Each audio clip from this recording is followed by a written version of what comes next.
Herkese Tatlı Sanatı Mutfağı kanalımdan merhabalar. Bugün benim yaptığım en iyi poğaçalardan bir tanesi olan katmer poğaça tarifim var.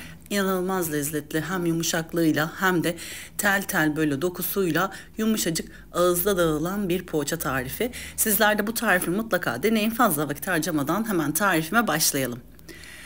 Öncelikle uygun bir kabımızın içerisine 1 su bardağı ılık suyumuzu ilave edelim. Ve 2 su bardağı sütümüzü ekleyelim. Süt ve suyumuz ılık olacak. Çünkü hamurumuz daha yumuşacık olması için ılık olması çok önemli. 1 paket toz maya ekliyorum. Dilerseniz yaş maya da ilave edebilirsiniz.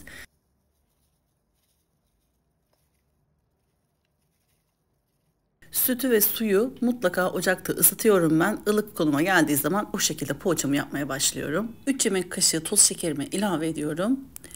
Bu malzemelerimi el çırpıcısıyla güzelce çırpıyorum. Bu malzeme ölçülerinden tam 40 adet poğaça elde ettim.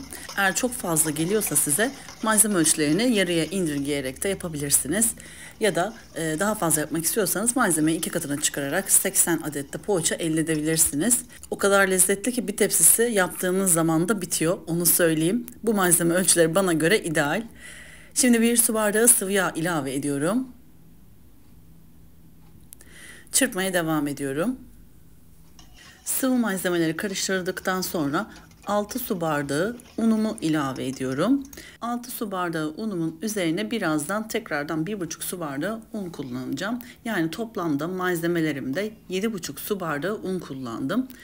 6 su bardağı unumu ilave ediyorum. Yine çırpıcıyla şöyle bir karıştırıyorum. Çünkü yoğun kıvamda bir hamur olmayacağı için çırpıcıyla rahatlıkla tüm malzemelerin birbirine özleşmesi için karıştırabilirsiniz.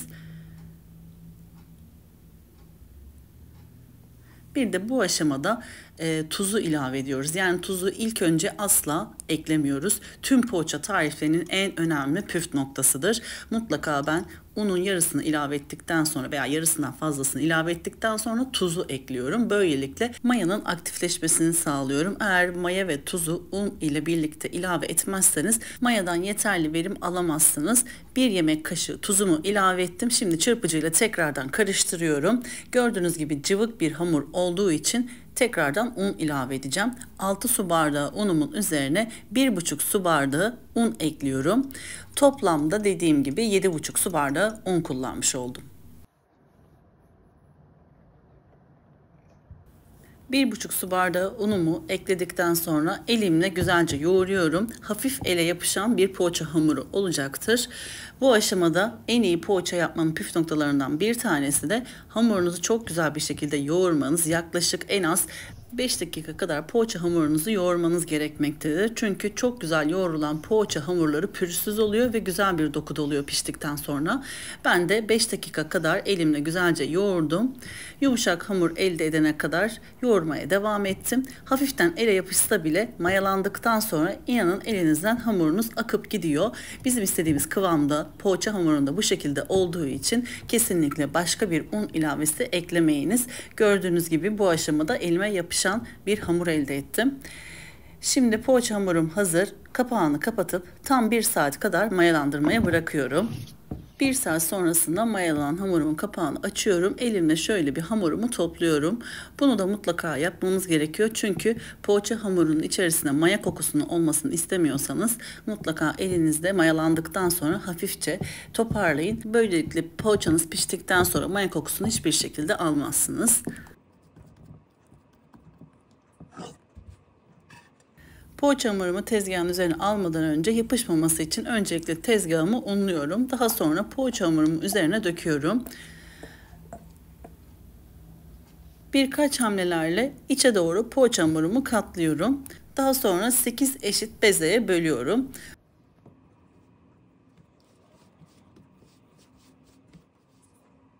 Bu aşamada dilerseniz 8 eşit parçaya bölerken bıçak yardımıyla da hamurunuzu kesebilirsiniz. Ya da benim kullandığım gibi bir spatula yardımıyla da 8 parçaya bölebilirsiniz. 8 bezeye böldükten sonra avucumuzun içerisinde hamurlarımızı tek tek yuvarlayalım. Bir tabağımızın üzerine alalım.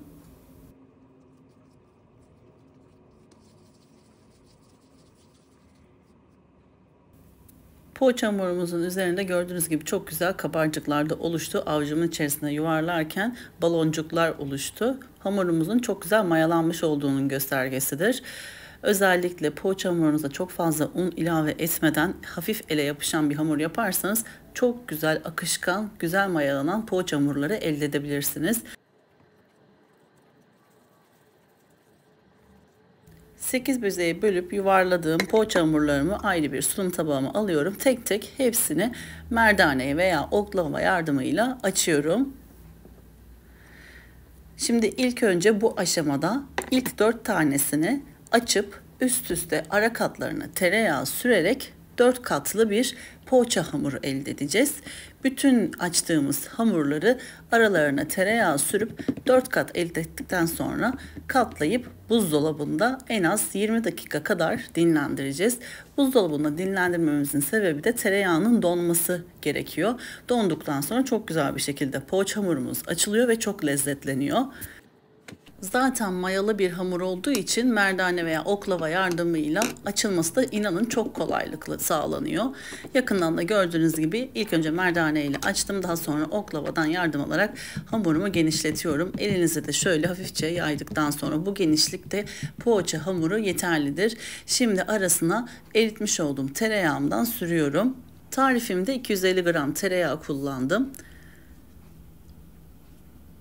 İlk hamurumu açtıktan sonra ikinci hamurumu da üzerine kapatıyorum. Tekrardan üzerine kapattıktan sonra tereyağımı sürüyorum. Üçüncü açmış olduğum poğaça hamurumu ikinci katın üzerine koyuyorum ve elimle kenarlarını çekiştirerek aynı ölçüde poğaça hamurumu açıyorum. Gördüğünüz gibi dilerseniz elinizle de genişleterek hamuru açabilirsiniz. Merdane veya oklava kullanmadan da bu aşamada elinizle genişletebilirsiniz hamurunuzu. Tekrardan tereyağımı sürüyorum. Son olarak açtığım 4. bezenin poğaça hamurunu da üzerine ekleyip kenarlarından çekiştirerek poğaça hamurumu açıyorum. 4 bezemiz bu şekilde hazır. Tekrardan üzerine tereyağımı sürüp içe doğru katlayacağım.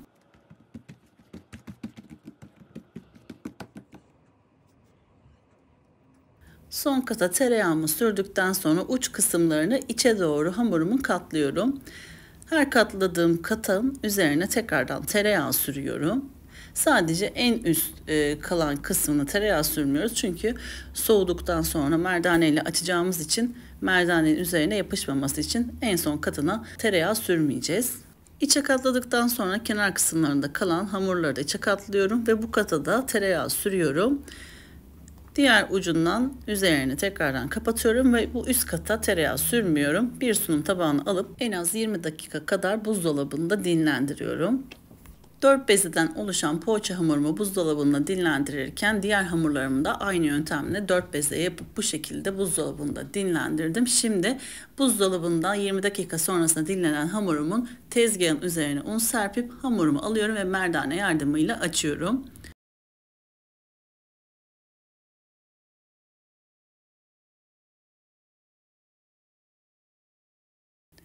Hamuru açarken merdanelerinize hamur yapışırsa ara ara un serpip açmaya devam edebilirsiniz. Hiçbir sakınca yoktur. Hamurumu istediğim büyüklükte açtım ve 5 parçaya bölerek şeritler oluşturuyorum. Dikey olarak şeritler oluşturduktan sonra yatay olarak da aynı şekilde kesiyorum. Ben poğaça tarifimde iç malzeme olarak peynir ve maydanoz kullandım. Beyaz peynir, kaşar peynirini karıştırıp maydanozla birlikte karıştırdım. Hazırlamış olduğum maydanozlu peynirli iç harcımı kaşık yardımıyla poğaçalarımın ortasına koyuyorum. Dilerseniz bu aşamada kaşar peyniriyle veya içi boş olarak da yapabilirsiniz ya da patatesli, kıymalı, pırasalı, patlıcanlı iç harcı hazırlayarak poğaçalar elde edebilirsiniz. Ben bu 4 bezeden oluşan poğaça hamurumdan peynirli iç harcı hazırladım. Diğer 4 bezeden oluşturduğum hamurumdan da sade içi boş olarak poğaçalar hazırladım. Her ikisi de ayrı lezzetli oldu. İçi boş olan da gerçekten çok lezzetli oldu. Peynirli maydanozlu iç harcı da şahane oldu. Tamamen damak zevkinize göre belirleyebilirsiniz. Poğaçalarımı kapatırken gördüğünüz gibi hamurlarımı içe doğru katlıyorum. Daha sonra avucumun içerisinde iyice bastırarak yuvarlıyorum. Ters çeviriyorum. İlk tepsimde 20 adet poğaça elde ettim. İkinci tepsimde de 20 adet sade, içi boş poğaçalar elde ettim. Bu şekilde poğaçalarım hazır. Şimdi hemen yağlı kağıt serili fırın tepsime diziyorum. Poğaçalarımı tepsime dizdikten sonra 15 dakika kadar tepside mayalandırdım. Tepsi mayasını yaptım. Gördüğünüz gibi kabardı. Şimdi hemen yumurta sarısını poğaçalarımın üzerine sürüyorum. 2 yumurta sarısının içerisine birkaç damla sıvı yağ damlattım. Daha parlak gözükmesi için sıvı yağ damlatıyoruz. Poğaçalarımız hazır. Şimdi poğaçalarımızın üzerine bıçak yardımıyla 3-4 çizikler atalım ve hazırlayalım. Önceden ısınmış 180 derecelik fırın ayarımızda poğaçalarımızın üzeri nar gibi kızarana kadar yaklaşık 30 dakika kadar pişirelim. Kontrollü pişirelim ki yakından poğaçalarımızın hem kabardığını görelim hem de güzel bir şekilde kızardığını görelim. Sonrasında fırından çıkaralım.